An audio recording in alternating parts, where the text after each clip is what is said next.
All right, so good morning or good afternoon. I just want to show you guys. So this indicator block on my dash, right? Whenever it rains, I notice that the like when I have the selectors, like on D, it will start to blink and it will blink out, and to just be blank, kind of like how it is right now. But the car is off right now.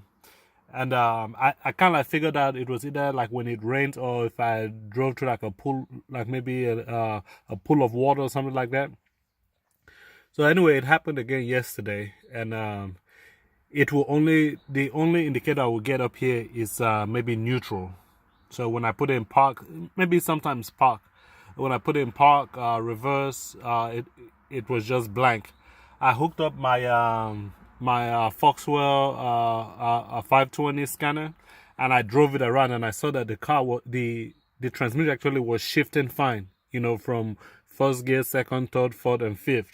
I drove it on the interstate. It drove fine. I did the live data. Somebody suggested I check my wheel speed. I checked it, and they were all basically in sync and all. So what I did was, it was raining all night, so I just parked it, and this morning I jacked it up.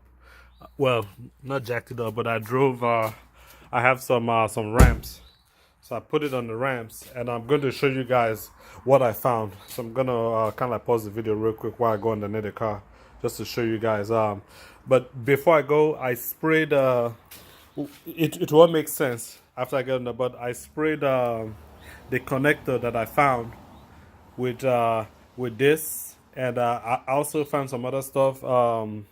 I bought this, and when I get underneath, I will explain. This is just a dielectric connector grease. So I'm just gonna pause the video because I don't really have a lot of room down there, and I'll show you guys basically what I've been doing and what I'm talking about. All right, guys. So I just got underneath. I believe this is the transmission switch. I found it. This is actually on the passenger.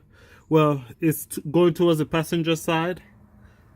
When I pulled it out, it's actually connected. I can't really see which.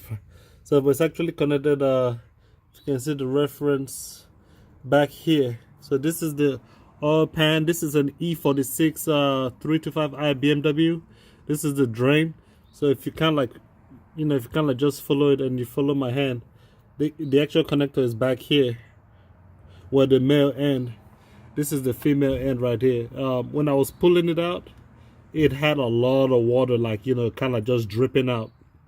So that's why the cleaning spray I showed you guys, the contact cleaner, I sprayed it in, and I've actually just let it sit kind of like this for about 45 minutes just to make sure everything drains out. And while I was doing that, I also sprayed the male end too. I really couldn't see it, so my spray wasn't that good.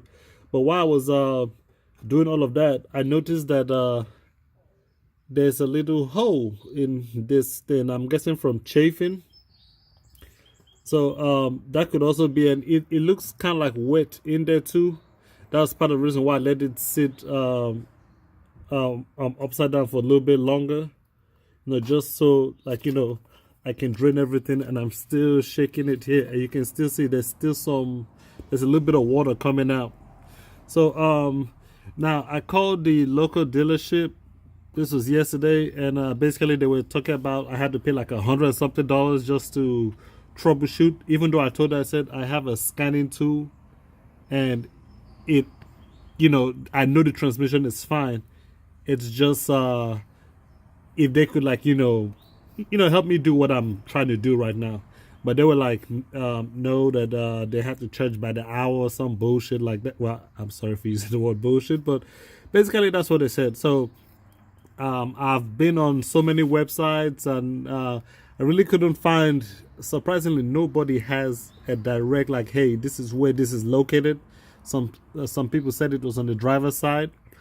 So it was just sometimes, just get all the information that might not be accurate.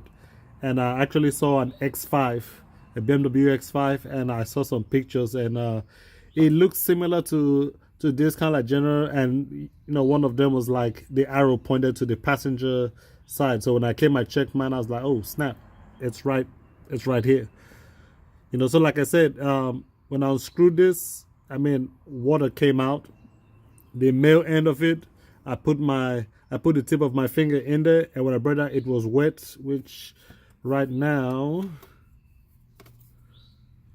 let's see, I sprayed a little bit in there, so it's kind of like it's a little bit dirty, but at least it's dry. And this was just me touching the lip, not the actual pins itself.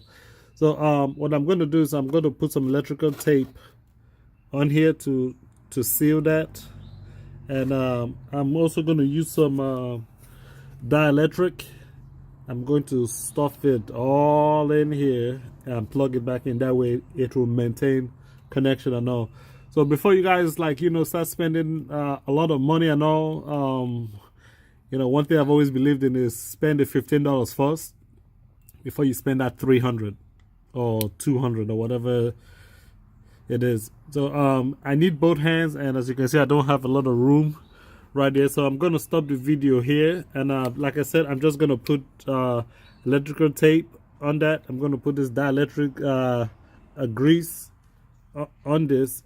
I'll probably use this whole thing and all, because it's not gonna hurt it.